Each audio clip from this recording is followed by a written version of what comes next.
I've been back in Anchorage for 11 months now. I work a desk, I process intake forms and scan documents, and answer a phone that rings maybe 4 times a day. My supervisor, Lieutenant Braden, told me when I transferred that I could take the desk for as long as I needed, that nobody was going to rush me, that there's no shame in administrative work. He said it in the same voice people use when they visit someone in the hospital. Gentle, controlled, like the wrong word might cause a collapse. I didn't collapse. I'm not going to collapse. But I need to talk about what happened in Dalvik, because the things I saw there don't fit inside the version of events that ended up in my final incident report. And because the department sealed that report 3 days after I filed it, and because nobody, not Braden, not the investigators from Fairbanks, not the woman from the state attorney's office who flew in to interview me, has ever asked me the questions that actually matter. They asked what happened to Sergeant Rowan Hale. They asked what happened to the Adler family. They never asked what I found at the edge of the tree line. They never asked about the sound. And I've started to think they already know. Dalvik is not a town you've heard of. It's not on most maps. It sits about 90 miles northeast of Nome, up in the interior bush. Population somewhere between 60 and 90 depending on the season. There's a native village nearby called Chiquiktataruk, maybe 40 people, and together the two communities share a gravel airstrip, a fuel depot, a satellite phone relay, and me. Or rather, the position I filled. The Alaska State Troopers maintain a single officer post in Dalvik, staffed on a rotating basis. Because the nearest backup is either a bush plane or a long snow machine ride from the next post over in Shaktoolik, and someone has to be there to handle medical emergencies, domestic calls, the occasional drunk and disorderly, and the very rare instance of something worse. I took the posting in October. I'd requested it. That detail matters because everybody afterward kept asking me why, as if the assignment itself was the first symptom of something going wrong. And I want to be clear. I asked for Dalvik because I wanted the quiet. I'd spent 2 years in Bethel, which is chaotic and exhausting in ways that are hard to explain if you haven't worked rural Alaska law enforcement. Bethel has drugs, gangs, sexual assaults on a staggering scale, and a caseload that would break a department twice its size. I was burned out. Dalvik was supposed to be the opposite. A post so quiet that the biggest problem, according to the outgoing officer, was keeping the generator running and making sure the old guys at the fuel depot didn't sell homebrew to minors. Sergeant Rowan Hale was the outgoing officer. She was supposed to overlap with me for 2 weeks. Standard protocol for remote postings. You shadow the current officer. Learn the rhythms of the community. Get introduced. Understand the local politics. Which families don't talk to each other. Where the trail markers are. How the radio equipment works. All of it. Rowan had been there 14 months. She was ready to leave, she said. But not in a desperate way. More like someone finishing a long book. She spoke about Dalvik with a kind of fond detachment. Like it had been a meaningful experience, she was ready to close. On my second day, she drove me around in the department's patrol truck. An old Chevy Silverado with a light bar that hadn't worked in 6 months. Dalvik is small enough that you can walk from one end to the other in 20 minutes. But the truck mattered for the outlying areas. The airstrip, the road to Qikiqtaruk, and the old mining track that runs north into the hills before dead-ending at an abandoned processing site from the 1940s. Rowan showed me all of it. She showed me the post office, which was also the general store, which was also where Alice Takuk held her informal town council meetings every other Thursday. She showed me the community center, which had a basketball court with a cracked floor and a wood stove that someone had to feed every 3 hours in winter. She showed me the clinic, staffed by a traveling nurse named Connie who came in from Nome every 2 weeks. And she showed me the tree line. Dalvik sits in a slight valley, a natural depression between two ridges of low hills.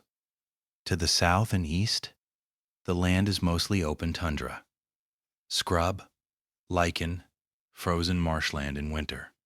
But to the north and west, there's a dense band of black spruce forest that runs right up against the back of town. The trees are not tall. This far north, black spruce rarely gets above 25 or 30 feet. But they grow thick, and they grow close together. And the forest floor is a tangle of moss and deadfall that makes walking through it slow and unpleasant. The tree line is sharp.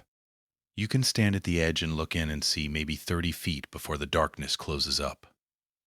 Rowan slowed the truck as we drove along the road that follows the western tree boundary. She didn't say anything for a moment. Then she said, almost offhandedly, that the locals didn't go into the trees. I asked why. She said it wasn't a rule. Nobody posted a sign.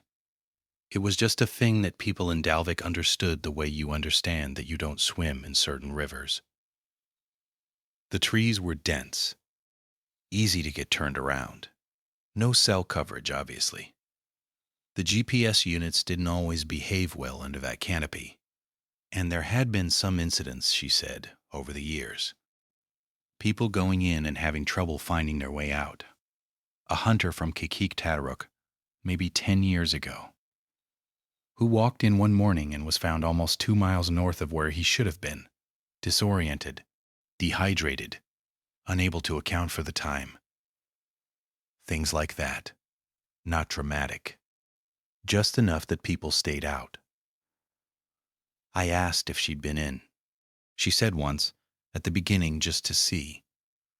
She'd walked in maybe 100 yards, gotten an uneasy feeling she couldn't explain, and walked back out. She laughed a little when she told me this, like she was embarrassed by it. That was the only time she mentioned the trees. The handover went smoothly.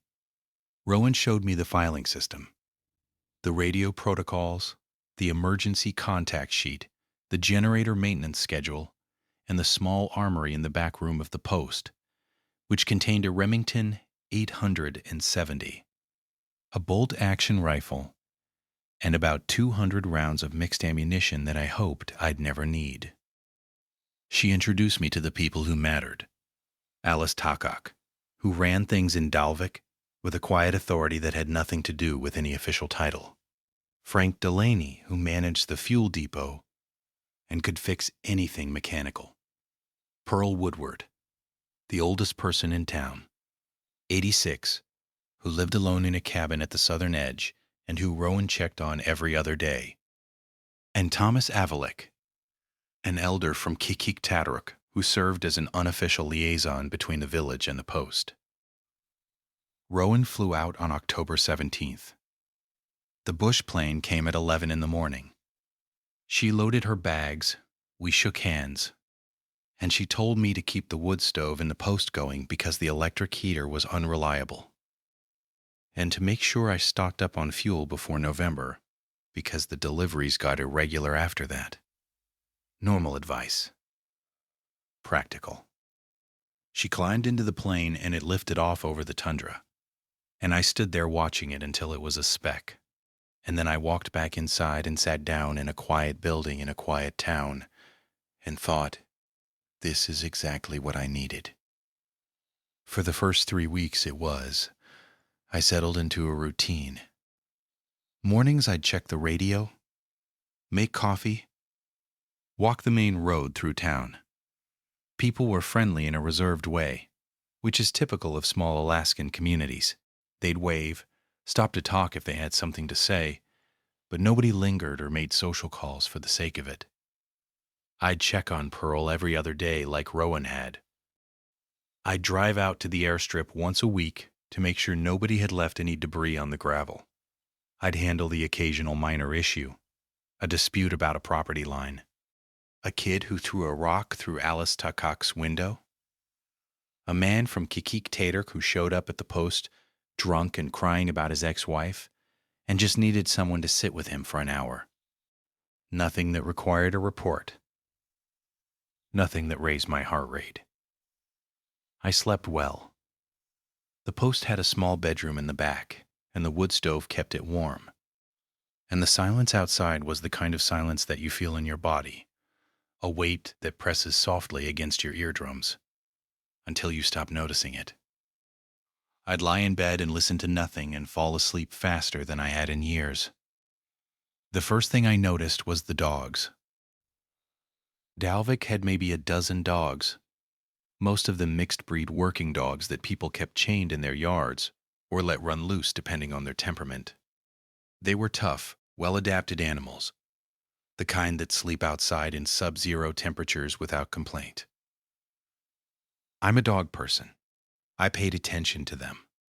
And sometime around the end of October, I started noticing that the dogs on the western side of town, the side closest to the tree line, were behaving differently than the dogs on the eastern side.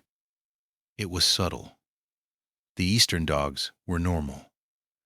They barked, they played, they did their dog things. But the western dogs had gotten quiet. Not sick quiet, not lethargic. They were alert, even hyper-alert, but they'd stopped barking. I'd walk past Carl Dawson's place, and his two huskies would be sitting in the yard, both facing the tree line, ears up, completely still, not sleeping, not relaxed, just watching. I saw this 3, 4 days in a row before it registered as something unusual, rather than just a coincidence. I mentioned it to Frank Delaney one afternoon at the fuel depot, just casually, "Hey, have you noticed the dogs are quiet lately?" Frank was refueling the Silverado and he didn't look up. He said they get like that sometimes. Seasonal thing. I asked what he meant by seasonal. He said animals behave differently when the light changes, when winter comes in. It was a reasonable answer. I let it go. November came in fast and heavy. The temperature dropped to -10, then -20. The daylight shrank to a pale gray band between 10 in the morning and 3 in the afternoon, and even that was more like dusk than day. The town contracted. People stayed inside more. The walks I took in the morning became shorter, not because of policy, but because the cold was a physical force that punished you for being in it. I wore everything I owned, sometimes 2 of everything, and I still felt the air on my face like a blade. It was November 9th when I heard the sound for the first time. I was in the post, at the desk, doing paperwork by lamplight. It was about 7 in the evening, fully dark, maybe -15 outside. The wind had been steady all day but had dropped off in the last hour, and the silence had that crystalline quality that extreme cold gives it, where you can hear snow settling. And then, from the direction of the tree line, I heard something. It wasn't a howl. It wasn't a scream. I want to be precise about this because precision matters and because I've spent a long time trying to find the right word for it. The closest I can get is that it sounded like a tone, a single sustained tone. Very low, almost at the bottom edge of what I could hear. It didn't waver. It didn't pulse. It held steady for maybe 15 seconds, and then it stopped. I sat there with my pen in my hand and waited for it to come again. It didn't. I got up and went to the window that faces northwest toward the trees. I couldn't see anything. The darkness was total. I stood there for 10 minutes, listening, and heard nothing but my own breathing and the tick of the wood stove cooling. The next morning, I asked Alice Takak if she'd heard anything unusual the night before. She was sorting mail in the post office, and she looked at me with a very steady expression and said no. I described the sound. She said it was probably wind through the spruce canopy. The trees can make strange sounds in winter, she said. The cold does things to wood. It contracts. It cracks. I said it hadn't sounded like cracking. She said, without looking at me, that I'd get used to the winter sounds. There was something in the way she said it. Not dishonesty. Exactly. More like the careful, practiced quality of an answer that has been given many times before. I let it go, again. 5 days later, I heard it again. Same time, roughly. Same quality. The same low, sustained tone from the direction of the tree line, lasting maybe 20 seconds this time, before cutting off cleanly, as if someone had turned a dial. I pulled on my coat and boots and went outside with a flashlight. The cold hit me like a wall. I walked to the edge of town, to where the last cabin sits before the ground rises slightly and the trees begin. And I stood there with my flashlight beam cutting into the black spruce. The beam went maybe 50 feet into the trees before the trunks swallowed it. I saw nothing. No movement. No eyes reflecting back. No source for any sound. The silence after the tone had stopped was so absolute that I could hear the blood in my own ears. I went back inside and made a note in my daily log. Unusual low-frequency sound from treeline area. 1915 hours. Duration approximately 20 seconds. No visible source. I wrote it the way I'd write any observation. Factual. Detached. But I didn't feel detached. Standing at the edge of those trees in the dark, I had felt something I hadn't felt since I was a child. The irrational, physical certainty that something was looking back at me. Not guessing I was there, not reacting to my flashlight, looking at me the way you look at something you've been expecting. I am a pragmatic person. I don't believe in the supernatural. I have a degree in criminal justice and 12 years of law enforcement experience, and I have seen more of the ugly, explainable side of human behavior than most people could stomach. I am telling you what I felt because what I felt turned out to be relevant, and because ignoring it was the first in a series of mistakes that I will have to live with. 2 weeks into November, the Adler family arrived. I hadn't been told they were coming. Nobody had. They showed up on the weekly supply plane. A man, a woman, and 2 kids, a boy about 10 and a girl about 7. The man's name was Garrett Adler. His wife was Susan. The kids were Caleb and Lily. They had a lot of luggage and the stiff, overstimulated look of people who have traveled a long way to reach somewhere very different from where they started. Garrett told me, when I met them at the airstrip, that they'd bought the old Harmon cabin on the northern edge of town. He said they were from Portland. He said they wanted a simpler life, wanted to get the kids away from screens and cities, wanted to live closer to the land. I hear this sometimes in rural Alaska. People from the lower 48 who romanticize the bush, who think that hardship is a lifestyle choice you can make and unmake. Most of them last one winter. Some don't last that long. But the Adlers had done their homework. Garrett had been an Eagle Scout, had winter camping experience, knew his way around a wood stove and a generator. Susan was a former ER nurse, which made her arguably the most medically qualified person in Dalvik. They'd shipped supplies ahead. They'd arranged for fuel delivery. They had a satellite phone and a shortwave radio and enough dried food to last until spring. They were serious about this. I helped them get settled. The Harmon cabin was in decent shape. It had been vacant only about a year, and the previous owners had winterized it properly before leaving. It sat at the northern edge of town, closer to the tree line than any other occupied structure. This detail didn't concern me at the time. I was more focused on making sure their generator worked and their water system wouldn't freeze. Over the next week or so, the Adlers integrated into Dalvik with surprising ease. Susan hit it off with Alice Tackick immediately. Garrett made himself useful, helping Frank with maintenance at the fuel depot. The kids were homeschooled but started playing with the handful of other children in town. It felt like a good thing. The town had been losing population for years, and new families brought energy. It was Caleb, the 10-year-old, who told me about the man in the trees. I was doing my afternoon walk on November 23rd, a Sunday. Caleb was in the yard of the Harmon cabin, building something out of scrap wood. I stopped to say hi. We talked for a minute about nothing. He was building a fort. He missed his PlayStation, the usual kid stuff.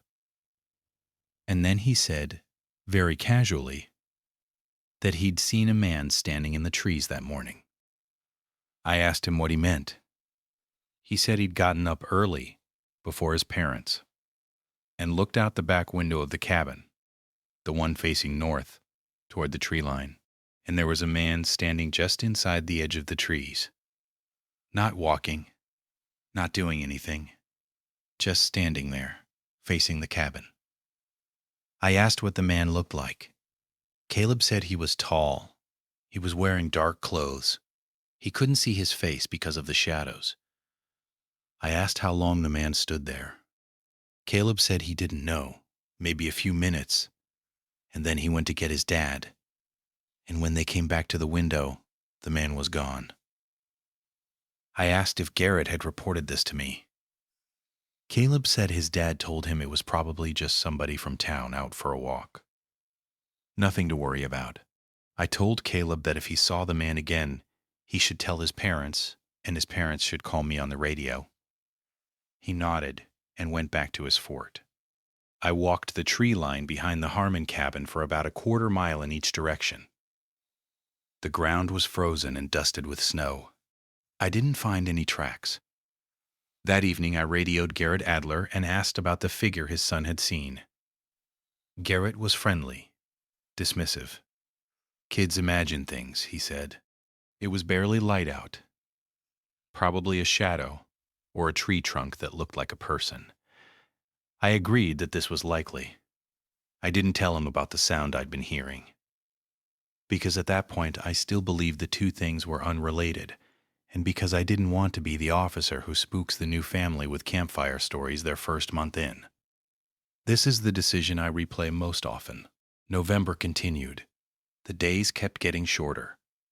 By the last week of the month we had perhaps 4 hours of usable light, and the rest was darkness and cold and the sound of the wind.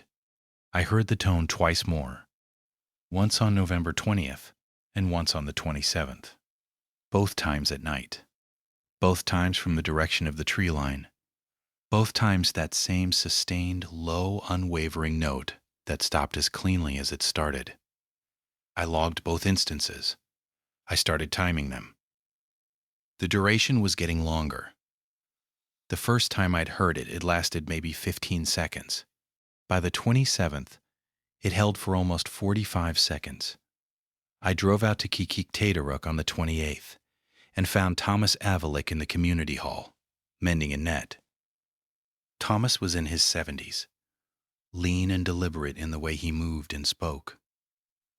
I respected him. I sat down and drank coffee with him for a while, and then I asked him, as directly as I could, about the tree line. He kept working on the net. After a long time, he said that the trees had been there longer than his people had, that his grandmother had told him they were not trees in the way that other trees were trees. I asked what that meant.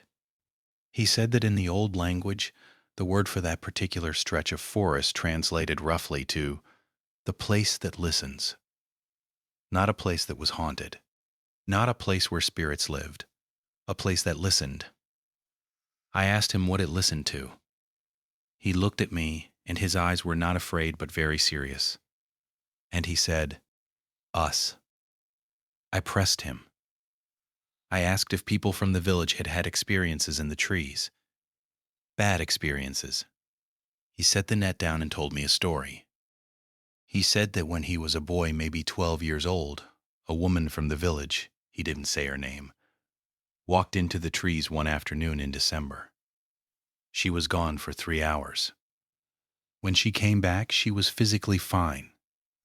Not cold, not disoriented, not injured. But she was different. She wouldn't say what had happened. She went back to her normal life. But over the following weeks, she began to change. She'd stand at the window of her house at night and look toward the trees. She stopped speaking in complete sentences. She developed a habit of tilting her head, as if listening to something nobody else could hear. And then one night in January, she walked back into the trees and didn't come out. A search party went in after her. They found her tracks leading in. They found no tracks coming out. They searched for 2 days and found nothing. Thomas told me this story without any embellishment, in the same flat, even tone he'd used to describe a fishing trip. When he was done, he said that the people in his village had an understanding. You don't go into the trees. You don't stand at the edge and look in. If you hear something, you go inside your house and you wait. If someone comes out of the trees, you watch them carefully. I asked what that meant. Watch them carefully.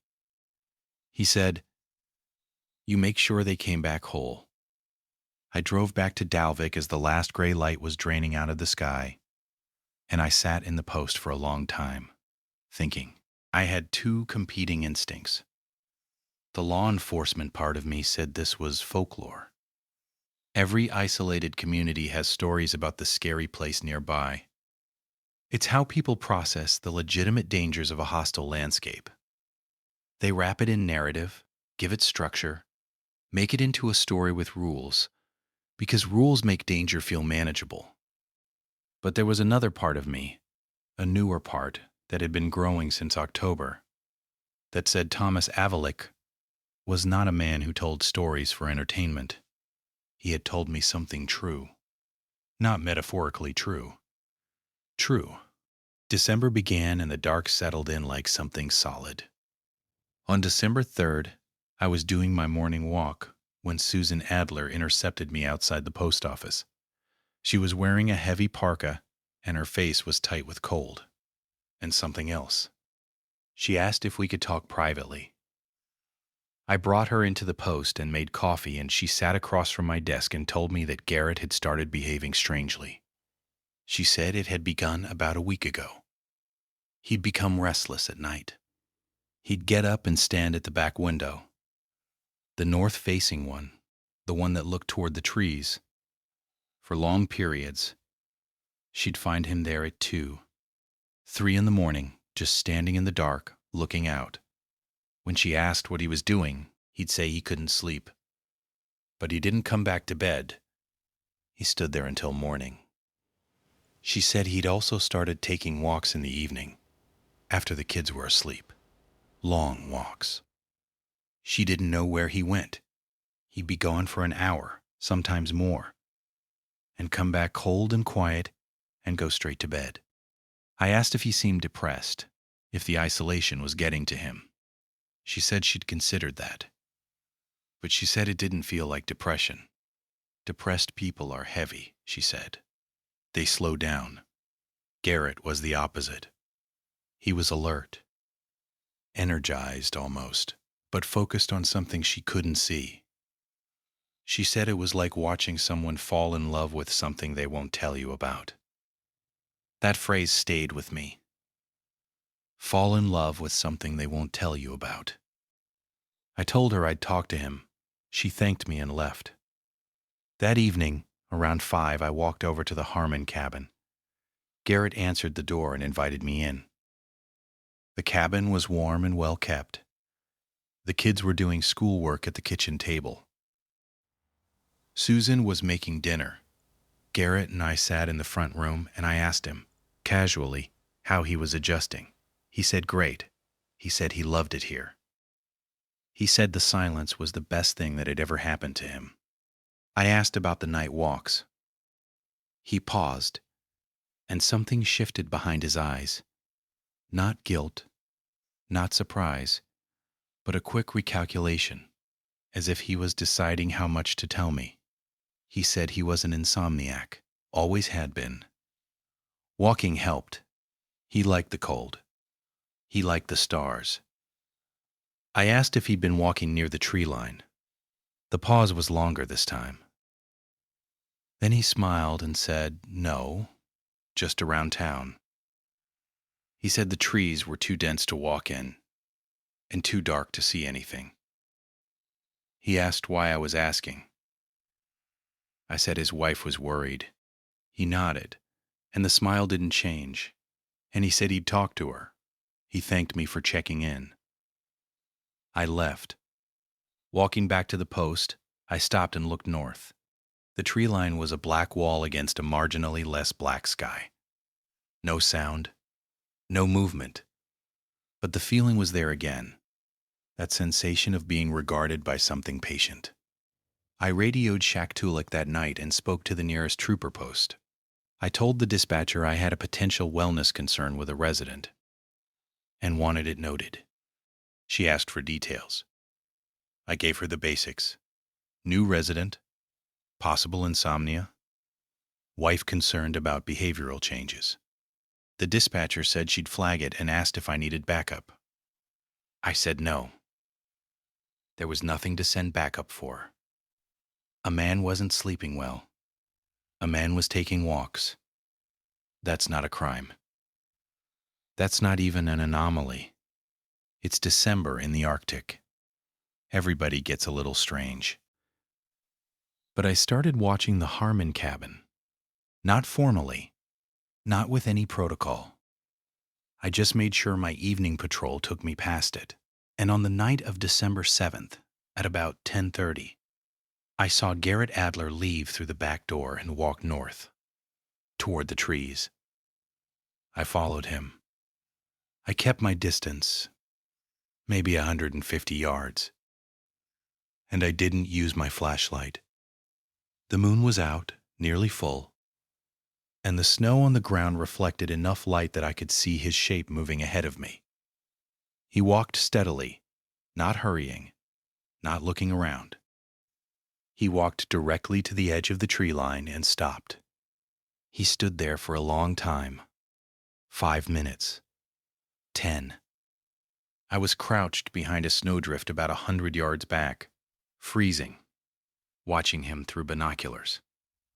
He just stood at the edge of the trees, facing in, not moving. His breath rose in a white column above his head. And then I heard the tone. It came from inside the forest, that same low, sustained note. But this time I was close, much closer than I'd been before, and I could feel it as much as hear it.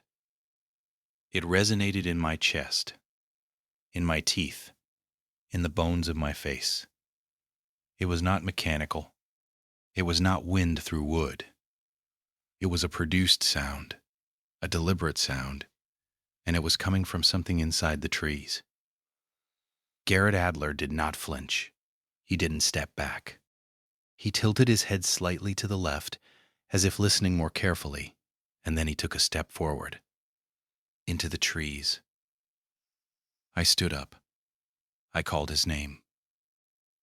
My voice sounded thin and wrong in the cold air, and he didn't react.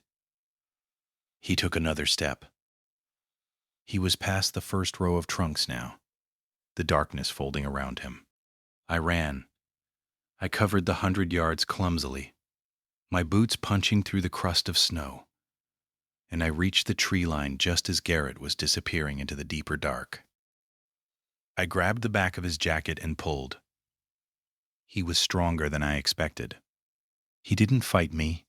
He just kept trying to walk forward, leaning into my grip like a man walking into a heavy wind, and I had to brace my feet and haul backward with everything I had. We fell. We landed in the snow at the edge of the trees, and I scrambled on top of him and pinned his shoulders and looked at his face. His eyes were open. His expression was completely calm, not vacant, not sleepwalking. Calm, the way a person looks when they're doing exactly what they want to be doing and can't understand why you're interfering. He looked at me and said very clearly, "It's fine. I know where I'm going." I asked where. "Where are you going, Garrett?" He said, "In." I walked him back to the cabin. Susan was awake, standing in the kitchen in her bathrobe, and her face when she saw us told me this was not the first time she'd been waiting up. I told her that Garrett had been walking toward the tree line and that I'd brought him home. Garrett sat at the kitchen table and drank water and didn't say anything. Susan thanked me. She looked terrified. Outside the cabin, before I left, she grabbed my arm and said, "Caleb saw the man again." I said, "When?" She said, "3 nights ago." Same thing. A figure standing at the edge of the trees behind the cabin. But this time, she said, Caleb told her the man had been waving. Not waving hello, not waving for attention. Waving someone toward him. A slow, beckoning gesture. "Come here. Come in." I went back to the post and sat in the dark and did not sleep. The tone had stopped while I was pulling Garrett out. It had stopped the instant I touched him. I was sure of this. The next morning, I called a meeting. Not a formal one. I asked Alice Takak to bring together whoever she thought should be in the room. She gathered Frank Delaney, Thomas Avalik, Carl Dawson, and an older woman named Margaret Kinnegak, who I hadn't spoken to much before. We met in the community center. I told them what had been happening. The sound, Garrett's behavior, the figure Caleb had seen. I told them I wasn't interested in being polite or diplomatic. I wanted to know what they knew. The silence that followed was long enough to be its own kind of answer. Alice spoke first. She said that what was happening to Garrett Adler had happened before. Not often, not on a schedule, but over the years, over the decades, there had been people in Dalvik who were drawn toward the trees. She used that word, drawn. She said it usually started in winter, when the dark was deepest. She said it usually targeted newcomers, people who hadn't been born in the area, as if whatever was in the trees was interested in people who were unfamiliar with it. I asked what happened to those people. Margaret spoke for the first time. She was in her 60s, heavyset, with a face like carved granite. She said that some of them were brought back, like I'd brought Garrett back. Pulled out. Kept inside. Watched until the winter ended and the light returned and whatever was happening seemed to stop. She said those people were usually okay. Changed, maybe. Quieter, but okay. And some of them were not brought back. She said this without emphasis, the way you'd say that some ships don't return from a voyage. I asked what happened to the ones who went in. Nobody answered. Thomas Avalik said, very quietly, that the trees kept what the trees took. That was the understanding. You could get someone back from the edge. You could pull someone out if they hadn't gone far. But past a certain point, and nobody knew exactly where that point was, the forest closed behind them. I asked if anyone had ever gone in after someone, mounted a rescue, gone in with a group, and searched. The silence came back, thicker this time. Carl Dawson, who hadn't spoken at all, got up and left the room. I watched him go and then looked at Alice, and she said, the last time people went in after someone, that was in 1987. 3 men from the village. They went in together during the day in good weather. They had ropes tied to each other. She paused. 2 came back. The rope between the second and third man had been cut. Not broken. Cut clean. Nobody saw what cut it. Nobody heard anything. The third man was gone. The 2 who came back wouldn't talk about what they'd seen. One of them shot himself the following spring. I sat with this. I sat with the fact that these people, practical, hardened people who lived in one of the harshest environments on Earth, were afraid. Not hysterical, not superstitious. Afraid in the deep, settled way of people who have accommodated a danger they cannot explain and have no interest in testing. I asked why they hadn't told me any of this when I arrived. Why Rowan hadn't told me. Alice said Rowan knew. Of course she knew. She'd been told.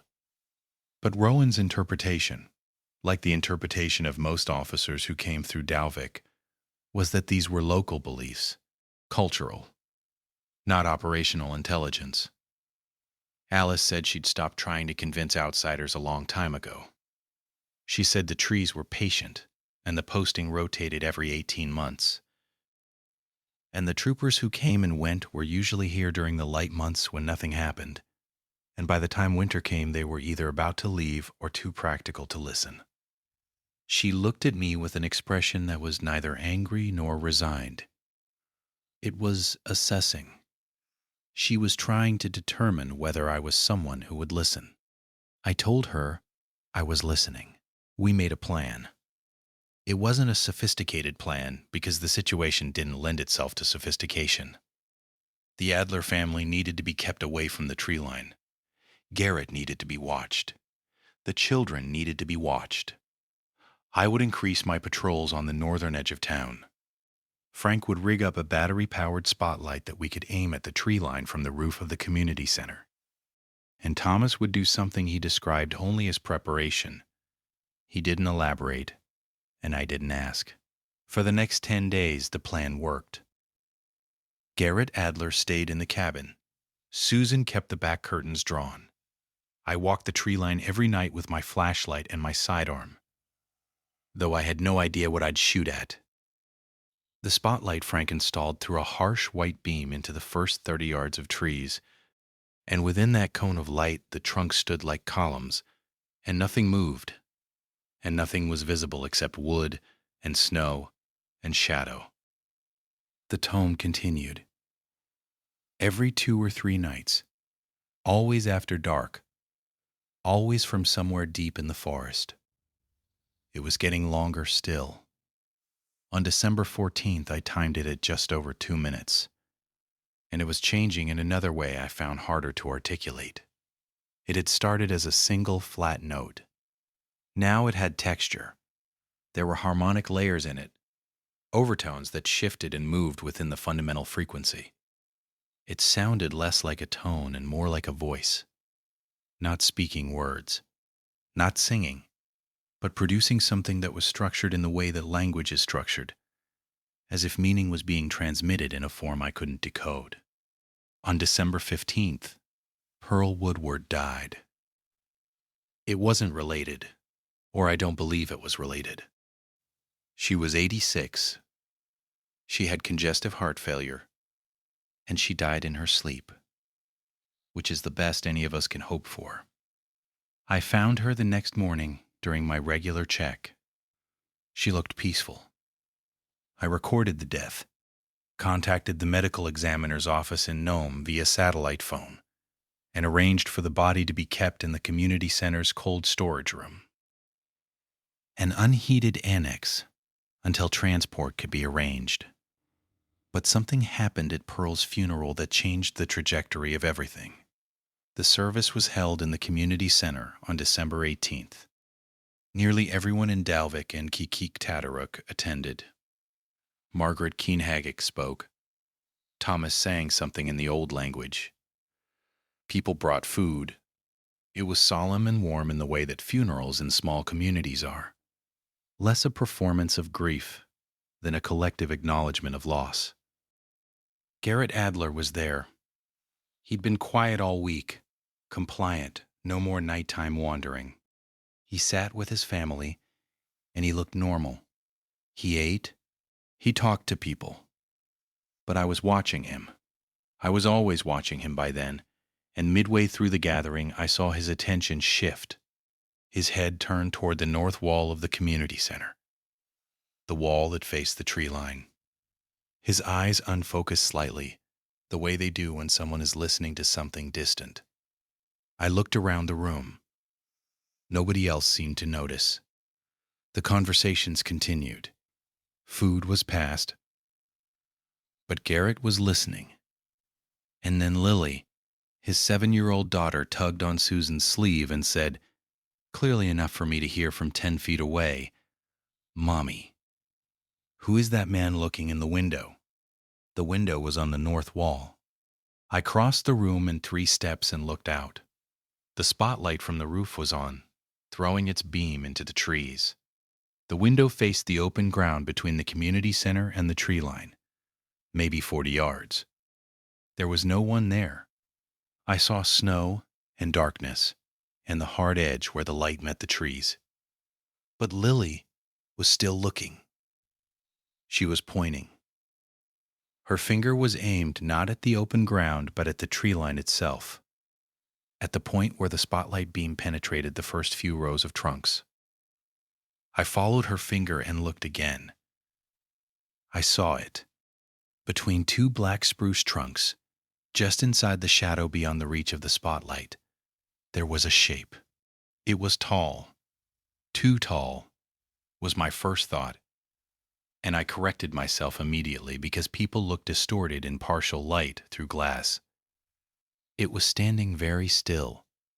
It was shaped like a person, and its face, or the place where its face should have been, was pale, not white, not illuminated, pale in the way that something generates its own faint light.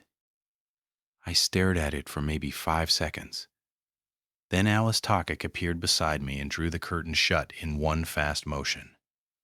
She did it without looking out. She already knew. The room had gone quiet, not because everyone had seen, most people hadn't, but because Alice's movement had been sudden and authoritative, and people in Dalvik paid attention when Alice moved like that. She said, calmly, that the service was over and everyone should go home. She said this the way you'd say it's starting to rain. People gathered their things. Coats went on.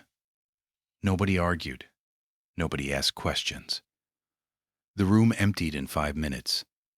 I caught Alice's arm and asked her what I'd just seen. She said, "You already know it doesn't have a name." I said, "I needed more than that." She said, "It's been there longer than any word we have for it. It lives in the listening place. It doesn't come out. It calls people in. It's been calling since before my grandmother's grandmother, and it'll be calling after we're all gone. There's no fighting it and no understanding it. You just stay out of the trees." I asked why it was showing itself now. At the window. Out in the open. Or nearly.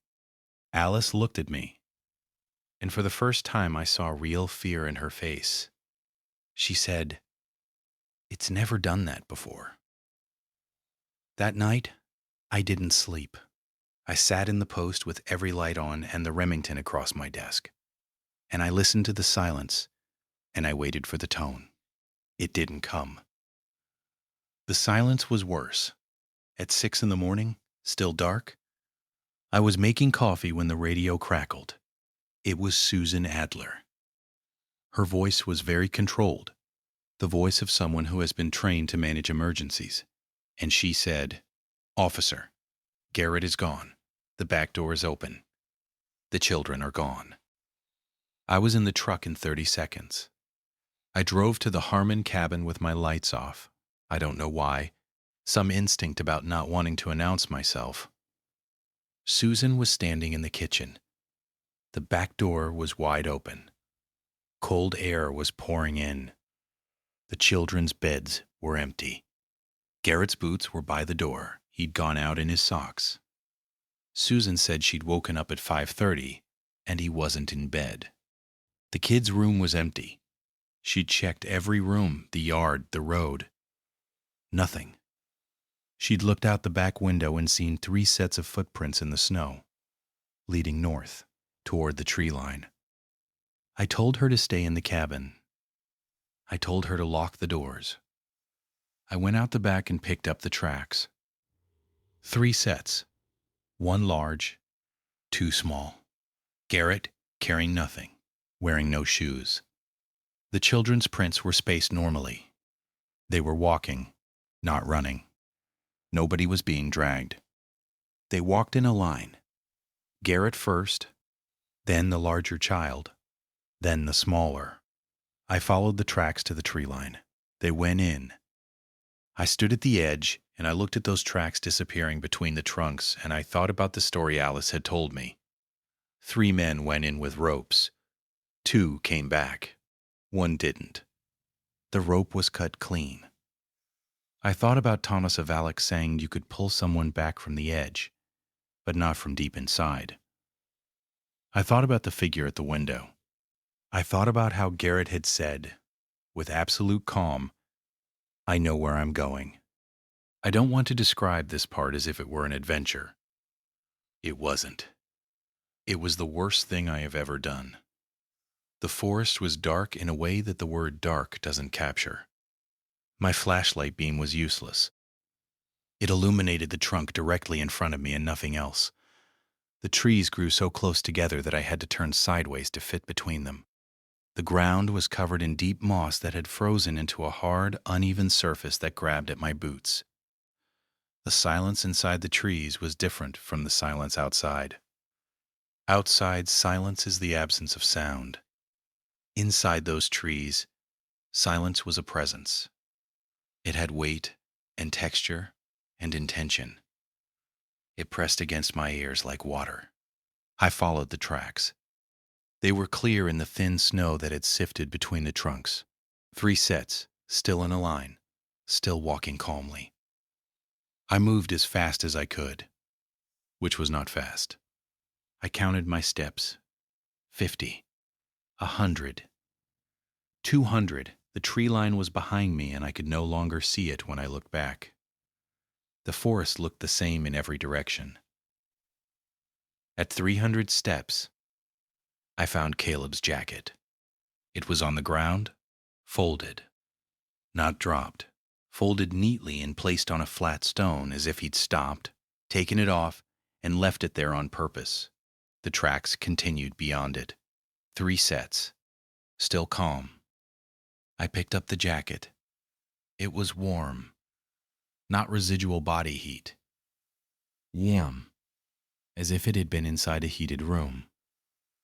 The air around me was -20 at least. The jacket was warm. I kept going. 400 steps. 500. I was breathing hard. The flashlight was dimming. Cold kills batteries. And I was switching to my backup. The tracks were still there. I was still following them. But something was wrong. The tracks were getting farther apart. Not because the people were running. The stride length was the same. The spaces between the footprints were stretching, as if the ground itself was expanding. At 600 steps, I heard Lily, not the tone, not the figure. Lily Adler, 7 years old, calling for her mother. Her voice came from ahead and to the right, thin and frightened. I turned toward it and pushed through the trunks and found her sitting on the ground in a small clearing, crying. She was alone. She was wearing pajamas and slippers and she was not cold. Her skin was warm when I touched her face. She was crying, but she was coherent. She said Daddy had waked her up and told her they were going to see something beautiful. She said Caleb had gone with Daddy. She said they walked into the trees, and it was dark, and then she couldn't see them anymore, and she sat down and waited. I asked where Caleb and Garrett went. She pointed deeper into the forest. I picked her up. She weighed almost nothing. She wrapped her arms around my neck and buried her face in my shoulder. And I turned around. The clearing was gone. I mean, it was gone. I'd walked into it from the southeast. I was certain of the direction because I'd been tracking my compass heading, and the southeast edge of the clearing, where I'd pushed through the trunks 30 seconds ago, was a solid wall of trees. No gap. No broken branches from my passage. Trunks standing shoulder to shoulder. Old growth, as if they'd been there for a century. I turned in a full circle. Trees in every direction. The clearing was maybe 15 feet across. The sky above was black through the canopy. My compass was spinning. Not drifting, spinning, the needle making slow, steady rotations as if the magnetic field had become a whirlpool. Lily said, "The man is here." it said, and I'm translating something that wasn't in words, so the translation is imperfect. It said that it was grateful, that the new ones had come, that the father had heard it first, as fathers often did, because fathers were the ones who still believed that the world contained wonders their children should see. It said that the boy was with it now, that the boy was listening, that the boy would hear things no human being had ever heard. I said out loud, "Give them back." The meaning that came back was not refusal. It was incomprehension. The concept of giving back didn't map onto whatever framework this thing operated within. It had received. Receiving was what it did. The forest was its instrument. The sound was its voice. It had been calling for a very long time, and some people heard, and some of those people came. And when they came, they became part of the listening. I asked what that meant. What happens to them? And the meaning I received was this: they hear everything. Every sound the forest has ever absorbed. Every voice of every person who walked nearby. Every animal. Every wind. Every year of every century. Layered and preserved in the wood and the soil and the frozen air. They hear the history of the world as sound, and they become part of it. And they don't suffer, and they don't die, and they don't come back. Because why would you come back from everything to return to almost nothing? Lily was crying into my neck. I was holding a 7-year-old girl in one arm and a gun in the other, and I was standing in a clearing that shouldn't exist, talking to something that wasn't human. And I made a decision. I shot it. The round hit center mass. I know it did, because I'm a good shot. And it was 15 feet away. The figure didn't react, didn't flinch, didn't bleed, didn't move. The sound of the gunshot was enormous in the enclosed space, and then it was gone, swallowed instantly, as if the forest had eaten it. And in the silence that followed, I understood something with absolute clarity. This thing was not alive in the way I understood life, and it could not be harmed in the way I understood harm. And I was standing in its home with its attention fully on me. The trees to the south, the direction I needed to go, shifted. I don't know how else to say it. They shifted. Trunks that had been pressed together swung apart. Slowly, like doors opening, a corridor appeared in the forest, maybe 4 feet wide, leading south. Moonlight fell into it from a gap in the canopy overhead. I could see the corridor extending maybe 100 yards before curving out of sight. The figure raised one arm and pointed toward the corridor. I understood. I was being released. Me and the girl, the man and the boy, were not part of the offer. I want to tell you I hesitated. I want to tell you I was brave, that I tried to negotiate, that I pushed deeper into the forest to search. But I had a 7-year-old girl in my arms, and she was crying, and the thing in front of me was beyond anything in my training, or my experience, or my understanding. And the corridor was open, and I could feel the cold again, which meant the outside world was at the end of it. I walked south. I walked fast. The corridor held. The trees on either side were motionless. The ground was flat, cleared, as if groomed.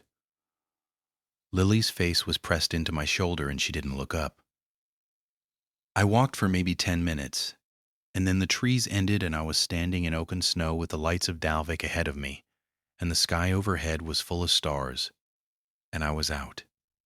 I looked back. The tree line was a solid dark wall.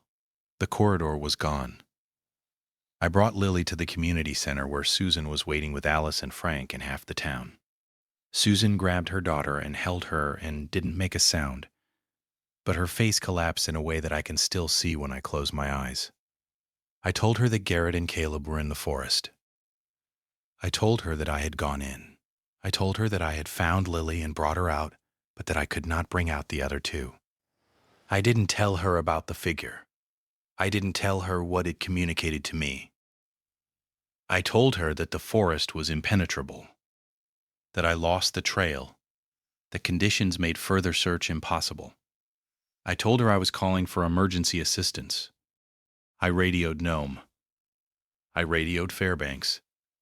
I declared a search and rescue emergency. By dawn, a helicopter was en route with a team from the Alaska State Troopers Search and Rescue Division. They arrived by noon. It was December 19th. The shortest day of the year was approaching, and they had maybe 3 hours of gray light to work with. I led them to the tree line. I showed them the tracks. The team went in, 5 searchers with GPS, thermal imaging, and 200 feet of signal wire. They searched for 4 hours. They covered, by their estimate, a square mile of forest. They found nothing. No tracks beyond the first 50 feet. No clothing. No sign of passage. The GPS units malfunctioned intermittently. The thermal cameras showed nothing but ambient cold. The signal wire, which they anchored to a tree at the entry point, remained intact and led them out successfully. But the forest had given them nothing. They came back the next day with dogs. The dogs refused to enter the tree line. Every single one of them. They whined. They pulled backward. They flattened their ears and bared their teeth. The handler, a veteran with 20 years of experience, said he'd never seen anything like it. The search was suspended on December 22nd due to weather. A storm system moved in and dropped the temperature to -40 and visibility to nothing. The team flew back to Nome. They said they'd return when conditions improved. They never returned. The case file for Garrett and Caleb Adler was classified as lost in wilderness, presumed dead, in January. The official narrative was that Garrett Adler, suffering from seasonal affective disorder and possible psychotic episode, walked into the forest with his children during the night. His daughter was recovered. His son and he were not. Exposure was listed as the probable cause of death, bodies unrecovered. Susan and Lily Adler left Dalvik on the first plane available in January. Susan didn't speak to me before she left. She didn't look at me. I don't blame her. I was the officer who was supposed to protect her family, and her husband and son walked into the trees on my watch. But Lily looked at me. As she was climbing into the plane, she turned and looked at me across the tarmac. She was bundled in a parka 3 sizes too big, and her face was barely visible. She raised one hand, very small, and waved. Not goodbye, not the wave a child gives to someone she's leaving behind. It was the same gesture. Slow, beckoning, directional. Come here, come in. She caught herself. I saw it happen. Her hand froze mid-motion, and her eyes went wide, and she pulled her arm down and pressed it against her body, and turned away, and got on the plane. I stayed in Dalvik until my posting ended in March. I heard the tone 12 more times. I never went near the tree line again. I never saw the figure again. But every night, when the dark was heaviest, I could feel it out there in the listening place. Patient and permanent, and full of every voice it had ever collected. And I understood that it would never stop calling, and that the forest would stand there long after Dalvik was empty and forgotten, and that somewhere inside it, Garrett Adler and his son were hearing things that no human being was meant to hear, and that they would hear them forever. I'm at my desk in Anchorage now. It's April. The sun is up 16 hours a day. I should feel safe. But 3 nights ago, I woke at 2 in the morning, and I was standing at my apartment window facing north. and I don't remember getting out of bed. And this morning I found a piece of black spruce bark on my windowsill. My apartment is on the 4th floor. I don't own any plants. The nearest spruce tree is 11 miles away in the Chugach foothills. I picked it up. It was warm. I've requested a transfer to the Juneau office. I've asked for the southernmost posting available. I've filled out every form, called every supervisor, pulled every favor I have left. The request was denied this morning. They're sending me back. Dalvik needs an officer for the winter rotation, and I have experience with the post. I report in October.